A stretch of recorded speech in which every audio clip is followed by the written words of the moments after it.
Hello friends, welcome to our channel book and pen. इससे पहले वाले प्रीवियस वीडियो में हमने चर्चा करी थी बाल विकास और शिक्षा शास्त्र, जो कि प्राथमिक शिक्षक भर्ती 2020 मध्य प्रदेश में 19 सितंबर से आयोजित होने वाली है। उसमें किस प्रकार से बाल विकास और शिक्षा शास्त्र पूछा जाएगा, उसकी विस्तृत चर्चा, और इसमें जो सिलेबस है उसकी भी हमने विस्तृत चर्चा इससे प्रीवियस वीडियो में अच्छे ढंग से करी थी। तो आज हम बाल विकास के अंदर पहला टॉपिक पढ़ने जा रहे हैं। जैसा कि हमने पहले वाले वीडियो में चर्चा करी थी कि बाल विकास और शिक्षा शास्त्र जो है वो इस भर्ती में 30 अंक का पूछा जाएगा। इस 30 अंक में 3 खंड थे, 15, 10 और 5।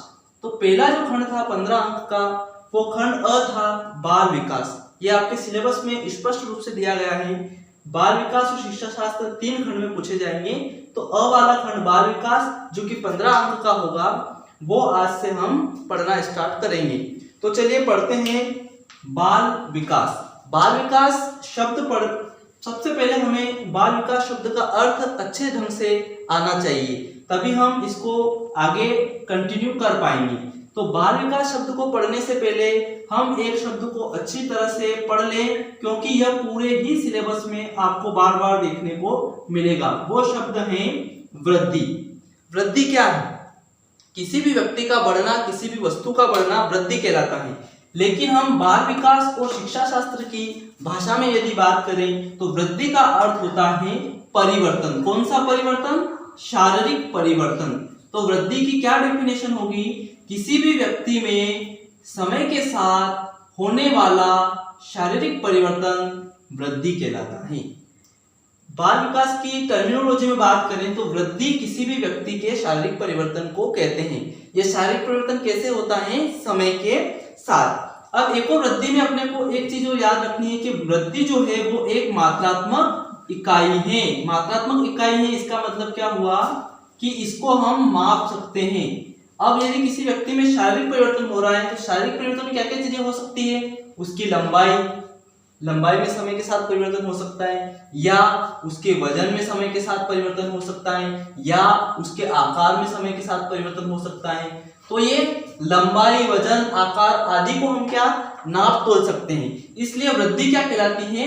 मात्रात्मक इकाई कहलाती है। परीक्षा में पूछा जा सकता है कि वृद्धि किस प्रकार की इकाई है। नंबर 1 मात्रात्मक, नंबर 2 गुणात्मक, या नंबर 3 दोनों, या इनमें से कोई नहीं। तो इस प्रकार से आपको क्या लगाना है? वृद्धि एक मात्रात्मक इकाई है। क्यों है? क्योंकि वृद्धि को हम नाप सकते हैं। शारीरिक परिवर्तन है, लंबाई, वजन, आकार में परिवर्तन, इसको नापा जा सकता है, इसलिए यह एक मात्रात्मक परिवर्तन है। इसमें एक पॉइंट और आपको याद रखना है, यह एक निश्चित समय तक होने वाली प्रक्रिया है। निश्चित समय तक होने वाली प्रक्रिया से हमारा क्या अर्थ है कि वृद्धि बच्चों के अंदर कुछ समय तक होती है। कुछ समय तक ही उसकी लंबाई बढ़ती है, कुछ समय तक ही उसका वजन बढ़ता है, कुछ समय तक ही उसका आकार बढ़ता है। एक निश्चित समय के बाद उसकी वृद्धि रुक जाती है। इसलिए यह जो है एक निश्चित प्रक्रिया है और एक निश्चित समय के बाद यह रुक जाती है। तो हमने वृद्धि में क्या क्या चीजें पढ़ी कि वृद्धि एक शारीरिक परिवर्तन है, वृद्धि एक मात्रात्मक इकाई है, वृद्धि एक निश्चित प्रक्रिया है, क्योंकि वृद्धि एक निश्चित समय के बाद रुक जाती है। अब इस वृद्धि शब्द को कहीं कहीं परीक्षा के अंदर अभिवृद्धि भी लिखा हुआ मिल जाएगा, तो हमें बिल्कुल कंफ्यूजन नहीं रखना है। अभिवृद्धि का अर्थ भी वृद्धि होता है, और एक और शब्द आता है वर्धन, अभिवृद्धि या वृद्धि, तीनों एक ही शब्द हैं। यह परीक्षा में कंफ्यूजन के लिए अधिकतर दिए जाते हैं। अब वृद्धि शब्द हमने अच्छे ढंग से सीख लिया कि वृद्धि क्या चीज है। अब इसके बाद हम एक और शब्द को यहाँ पे अच्छे ढंग से सीख लेंगे, विकास। अब वृद्धि के बाद हम सीखेंगे विकास क्या होता है। तो वृद्धि में हम क्या देख रहे थे कि बच्चे में शारीरिक परिवर्तन होता है, जबकि अब विकास की यदि हम बात करें तो विकास में व्यक्ति के शारीरिक परिवर्तन के साथ साथ उसका सामाजिक परिवर्तन, इसके साथ उसमें नैतिक परिवर्तन, इसके अलावा संवेगात्मक परिवर्तन, ये सारे परिवर्तन इसके अंदर सम्मिलित है। किसके अंदर? विकास के अंदर। वृद्धि में क्या हो रहा था, बच्चे के अंदर सिर्फ शारीरिक परिवर्तन हो रहे थे, जबकि विकास में क्या हो रहा है, बच्चे के अंदर शारीरिक, सामाजिक, नैतिक, संवेगात्मक और व्यक्तित्व के सारे पक्षों में समय के साथ परिवर्तन होता रहता है। इसी को हम विकास कहते हैं, है ना।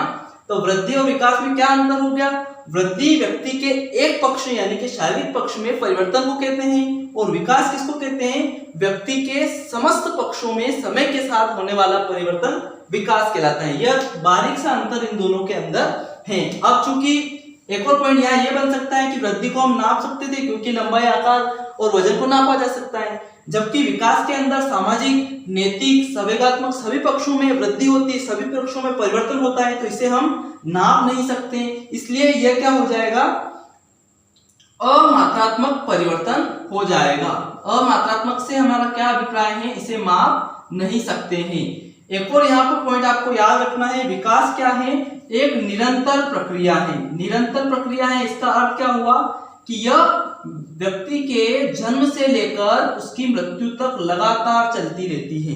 क्योंकि विकास के अंदर क्या हो रहा था, वृद्धि के अंदर क्या हो रहा था कि एक निश्चित समय तक की बच्चों में हो रही थी, जबकि विकास क्या होता है, एक निरंतर प्रक्रिया है। यहाँ पे यदि आपको कुछ नजर नहीं आ रहा है तो यहाँ पे हम नोट कर लेते हैं निरंतर प्रक्रिया, है ना। क्योंकि बच्चों के अंदर, वृद्धि के अंदर तो शारीरिक परिवर्तन हो रहा था, जबकि विकास के अंदर सारे पक्ष सम्मिलित हैं। तो विकास के अंदर शारीरिक परिवर्तन यदि निश्चित समय के बाद रुक जाता है, लेकिन संवेगात्मक, सामाजिक, नैतिक, बच्चा इन सारे पक्षों के अंदर लगातार बढ़ता रहता है, उसकी जन्म से लेकर मृत्यु तक इन चीजों में परिवर्तन होता रहता है, इसलिए यह एक निरंतर प्रक्रिया है।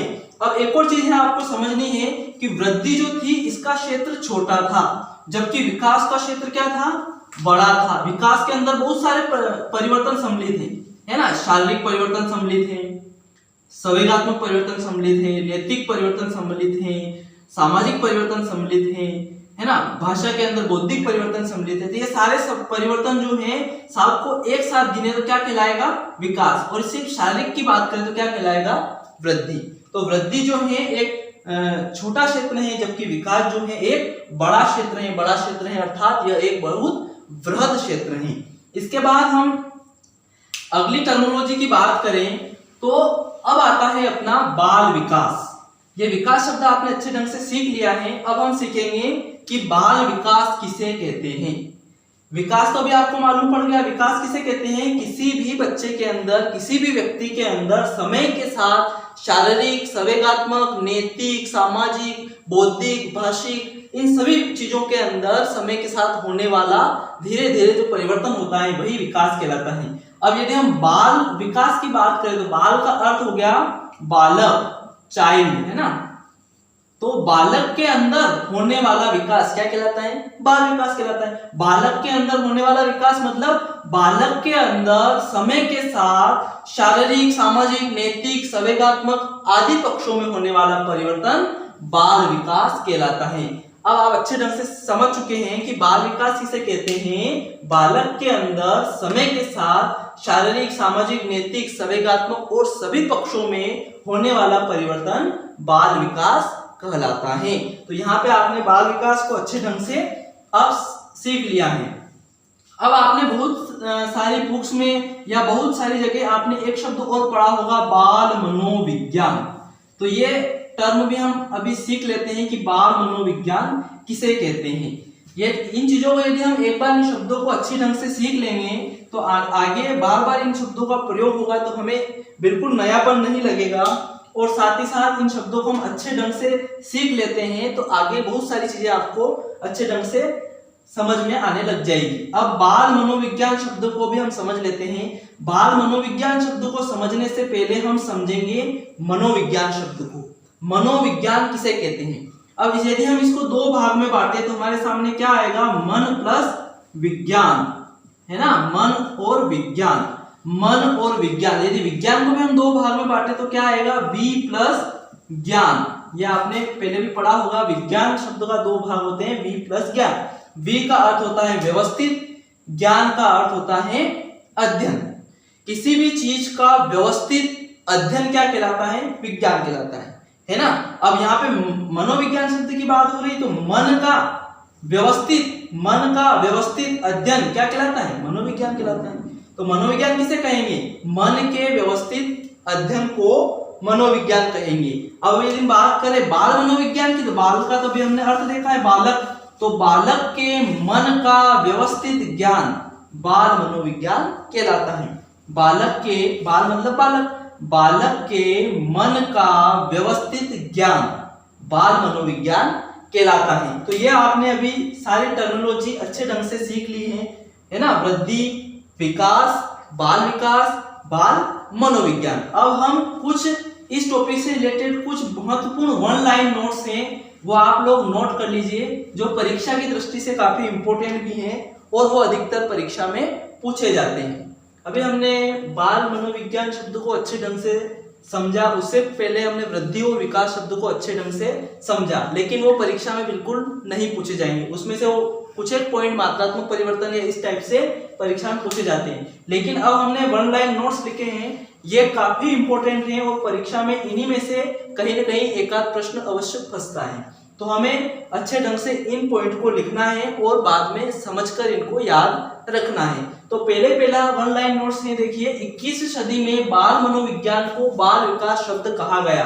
ये मैंने शॉर्ट बना रखा है, आप इसको चाहे तो अच्छे ढंग से विस्तृत लाइन में लिख सकते हैं कि 21वीं सदी में बाल मनोविज्ञान के स्थान पर बाल विकास शब्द का प्रयोग किया गया है ना। सबसे पहले जो था बाल विकास का अध्ययन 16वीं सदी से प्रारंभ हो गया, लेकिन बाद में आगे बढ़ते बढ़ते पहले इसे बाल मनोविज्ञान शब्द के नाम से जाना जाता था, लेकिन 21वीं सदी आते आते इसे बाल विकास शब्द के नाम से जाने जाने लगा। तो बाल मनोविज्ञान जो है वो क्या बन गया?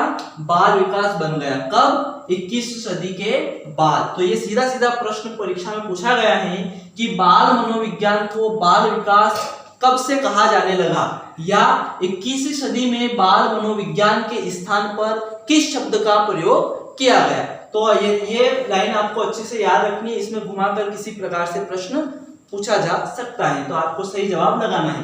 दूसरा वन लाइन नोट से, सर्वप्रथम बाल विकास का अध्ययन 16वीं सदी में किया गया। पूरी दुनिया में सबसे पहले बाल विकास का अध्ययन जो था वो 16वीं सदी में किया गया। लेकिन भारत की बात करें, भारत में बाल विकास का अध्ययन 1930 के अंदर किया गया। कहां से किया गया? कलकत्ता से। तो ये कलकत्ता आपने देखा है, सुना, पढ़ा होगा कि कलकत्ता जो है एक बहुत बड़ा बंदरगाह है। तो पहले विदेशी नाविक जितने भी थे जो समुद्र की यात्रा कर भारत में कलकत्ता नामक स्थान से प्रवेश करते थे, तो जो मनोवैज्ञानिक बाल विकास का अध्ययन कर रहे थे वो सर्वप्रथम कलकत्ता के तट पर पहुंचे। तो वहीं से इन्होंने अपना अध्ययन शुरू किया। कब आए वो? 1930 में। तो इसी सन को भारत में बाल विकास का अध्ययन का सन माना गया। कहां से प्रारंभ किया गया? कलकत्ता यानी कि कोलकाता से। इससे पहले हमने अभी देखा कि 16वीं सदी से बाल विकास का अध्ययन प्रारंभ हो गया था, लेकिन बाल विकास का अध्ययन प्रारंभ नहीं हुआ था, बाल मनोविज्ञान का अध्ययन प्रारंभ हुआ था। इसे बाल विकास क्यों कहा जाने लग गया? क्योंकि 21वीं सदी में मनोवैज्ञानिकों ने बाल मनोविज्ञान शब्द के स्थान पर बाल विकास शब्द प्रयोग करने लग गए। इसलिए सर्वप्रथम हम बाल विकास का अध्ययन 16वीं सदी में मानते हैं, क्योंकि बाल विकास शब्द, बाल मनोविज्ञान शब्द दोनों एक ही शब्द हैं। और भारत में बाल विकास का अध्ययन 1930 में कलकत्ता से प्रारंभ हुआ। अब अगला पॉइंट है, बाल विकास का सर्वाधिक महत्व कब दिया गया? तो 20वीं सदी के अंदर बाल विकास को सर्वाधिक महत्व दिया गया। अर्थात यूं कह सकते हैं कि 20वीं सदी जो थी उसमें जितने भी मनोवैज्ञानिक हुए उन्होंने बालकों के ऊपर विस्तृत अध्ययन किए, बहुत सारे अच्छे अच्छे सिद्धांत दिए। इसलिए 20वीं सदी को बाल विकास की दृष्टि से सबसे महत्वपूर्ण माना जाता है और यही सदी बाल विकास के महत्व से या बाल विकास के रूप से स्वर्णकाल कहलाती है। और बाद में 20वीं सदी के बाद 21वीं सदी, अभी हमने पढ़ा कि 21वीं सदी में इस शब्द को चेंज कर दिया गया था। अब मनोविज्ञान जो है इसको साइकोलॉजी कहते हैं। साइकोलॉजी किस भाषा का शब्द है? यह प्रश्न भी परीक्षा में पूछा जाता है। तो मनोविज्ञान यानी कि साइकोलॉजी एक यूनानी शब्द है। यूनानी शब्द या ग्रीक शब्द है। यूनान और ग्रीक एक ही चीज है ना। तो मनोविज्ञान को साइकोलॉजी कहते हैं और साइकोलॉजी कौन सा शब्द है? यूनानी शब्द हैं। उसके बाद ये साइकोलॉजी शब्द का प्रयोग सर्वप्रथम किसने किया, तो आप ये नोट कर लीजिए कि साइकोलॉजी शब्द का सर्वप्रथम प्रयोग रुडोल्फ गाइकिल ने किया। रुडोल्फ गाइकिल कहाँ के मनोवैज्ञानिक थे, ग्रीक के, है ना, ग्रीक या यूनान के मनोवैज्ञानिक हुए रुडोल्फ गाइकिल। इन्होंने सर्वप्रथम साइकोलॉजी शब्द दिया। और ये कौन सी इनकी एक बुक प्रकाशित हुई थी, साइकोलॉजिया। ये भी परीक्षा में पूछा जाता है कि रुडोल्फ गाइकिल ने अपनी किस पुस्तक के अंदर साइकोलॉजी शब्द का प्रयोग किया था। तो हमें याद रखना है रुडोल्फ गाइकिल ने अपनी पुस्तक साइकोलॉजिया के अंदर साइकोलॉजी का सबसे पहले प्रयोग किया। और ये साइकोलॉजी जो है ये यूनानी शब्द है। इसके बाद नेक्स्ट पॉइंट की तरफ बढ़ते हैं, बाल विकास का प्रथम वैज्ञानिक अध्ययन। अब बाल विकास के ऊपर अध्ययन तो 16वीं सदी से प्रारंभ हो गए, लेकिन उस समय दर्शन शास्त्र को ज्यादा महत्व दिया जाता था। तो इस वजह से कोई एक वैज्ञानिक कोई फैक्ट के अंदर इसका अध्ययन प्रारंभ नहीं हुआ था। तो बाल विकास का सर्वप्रथम जो वैज्ञानिक अध्ययन था वो 1774 ईस्वी में प्रारंभ हो गया, यानी कि 16वीं सदी थोड़ा सा आगे बढ़ी और उसके बाद 1774 ईस्वी से बाल विकास का वैज्ञानिक अध्ययन प्रारंभ हो गया। और ये वैज्ञानिक अध्ययन प्रारंभ करने वाले जो मनोवैज्ञानिक थे उनका नाम था पेस्टालोजी। ये शब्द आपको अच्छी ढंग से याद रखना है, परीक्षा में पूछा गया है कि बाल विकास का प्रथम मनोवैज्ञानिक अध्ययन किसने किया। तो आपको बहुत सारे ऑप्शन मिलेंगे, उसमें पेस्टालोजी इसका राइट आंसर होगा। और सन भी यदि पूछ ले तो ये आपको याद रखना है 1774 ईस्वी। अब जो पेस्टालोजी जो मनोवैज्ञानिक थे, इन्होंने अपना अध्ययन बाल विकास है तो बालकों के ऊपर अध्ययन किया होगा। तो इन्होंने जो अध्ययन किया था वो 3.5 वर्ष के बालक के ऊपर अपना अध्ययन प्रारंभ किया था। किसने, पेस्टालोजी ने। कब किया था, 1774 में। किसके ऊपर किया था, अपने खुद के बच्चे के ऊपर, जिसकी उम्र कितनी थी, 3.5 वर्ष। ये बिल्कुल फैक्ट परीक्षा के अंदर पूछा गया है कि पेस्टालोजी ने प्रथम अध्ययन कितने वर्ष के बालक के ऊपर किया था। तो ये 3.5 वर्ष भी आपको अच्छे ढंग से याद रखना है। इसके बाद वन लाइन नोट्स जो परीक्षा में पूछी जा सकती है, कुछ भी नहीं है, आसानी से आपको याद भी हो जाएगी। मनोविज्ञान का जनक देश किसे कहा जाता है, ग्रीक या यूनान को। इससे पहले हमने भी देखा था कि मनोविज्ञान साइकोलॉजी शब्द जो है वो यूनानी शब्द है और इसको रुडोल्फ गाइकिल ग्रीक के मनोवैज्ञानिक हुए जिन्होंने ये शब्द दिया था। तो यहाँ से हम क्या समझ पा रहे हैं कि मनोविज्ञान का जो अध्ययन प्रारंभ हुआ, इसके ऊपर जो भी रिसर्च की गई वो कहाँ से की गई, ग्रीक या यूनान से। इसीलिए ग्रीक और यूनान को मनोविज्ञान का जनक देश कहा जाता है, ग्रीक कहो या फिर यूनान कहो, है ना। अब मनोविज्ञान का जनक देश तो ग्रीक और यूनान हो गया, लेकिन मनोविज्ञान का जनक किसे कहा जाता है, तो मनोविज्ञान का जनक प्लूटो और अरस्तु को कहा जाता है। प्लूटो और अरस्तु कौन थे, ये मनोविज्ञान के जनक थे। तो ये हमने अभी कुछ वन लाइन नोट्स देखे जो कि परीक्षा की दृष्टि से काफी इंपॉर्टेंट हैं। इन्हीं में से प्रश्न बनते हैं और इन्हीं में से आपको अच्छे ढंग से याद करके अपने प्रश्नों को सही जवाब देना है।